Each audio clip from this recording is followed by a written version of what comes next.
Joe Rodriguez. So today we're going to read Dinosaur That Pooped a Planet. Let's get started. The Dinosaur That Pooped a Planet.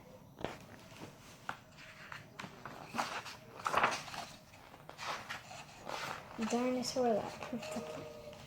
Danny Dinosaur liked to have fun. Some days they had lots, some days they had none.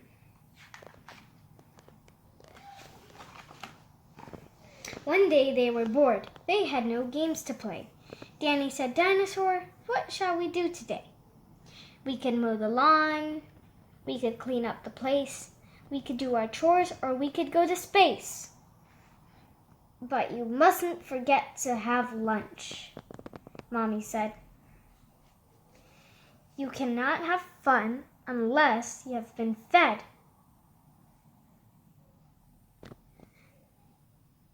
So they packed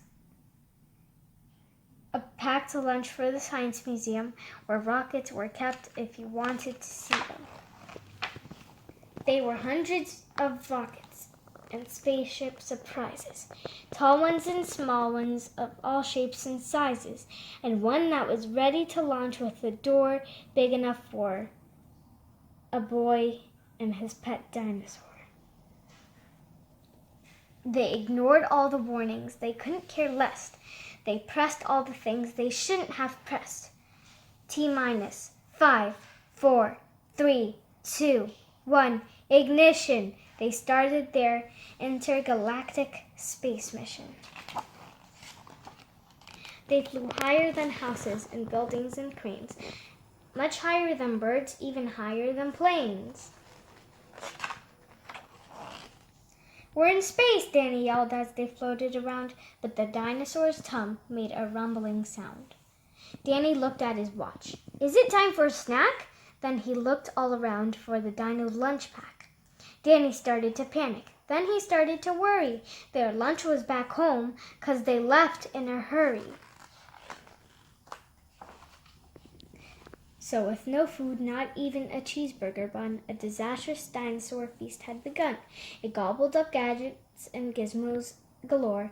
Nothing was saved from the space dinosaur.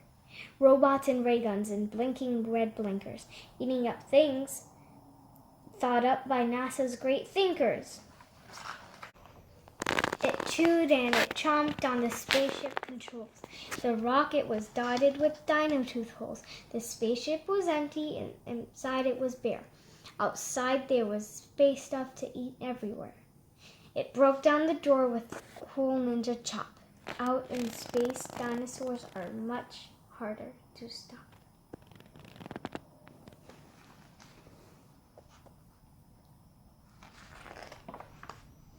It chomped on the moon like a big chunk of cheese. Then it shoved even more in its mouth with a squeeze. It munched on the Martians from Mars and their cats.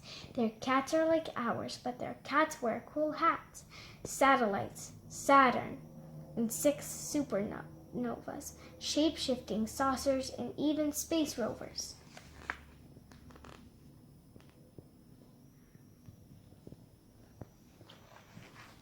It guzzled 5 gallons of fuel from the tank, and Danny's jaw dropped as he watched what it drank.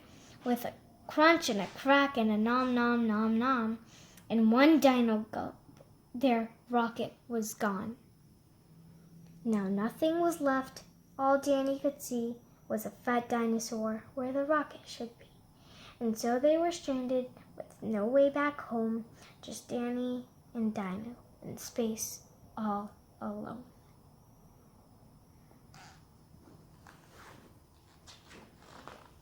Uh-oh. Now Danny was crying. He cried and he cried.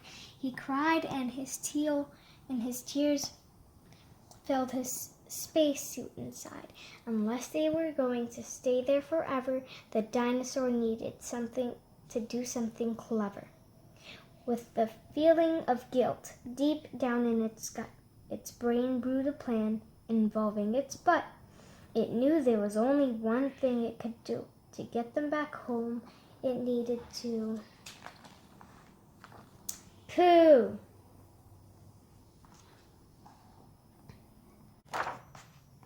Like a poop-powered rocket, the dinosaur flew. So Dan held on tight. It was all he could do. It pooped out the robots and ray guns and blinkers. The things NASA thinkers thought up were now stinkers. It pooped out the moon. It pooped out the stars. It pooped out the space rovers and Martians from Mars.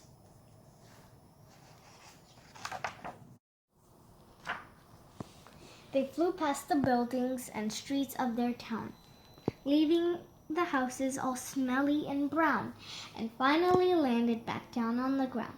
"Hooray!" Danny cried. "We are home, safe and sound." Then Dino looked up to the moon way up high, where a poopy new planet had formed in the sky. And so Danny agreed with what Mommy had said, that fun is not fun unless you've been fed.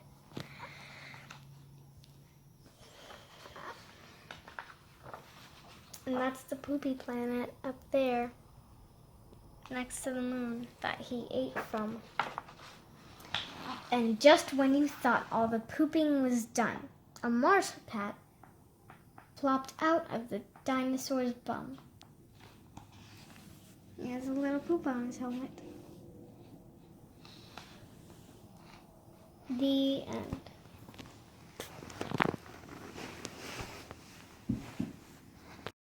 I hope you liked this book. Hope you enjoyed it, and I hope you keep on reading at home.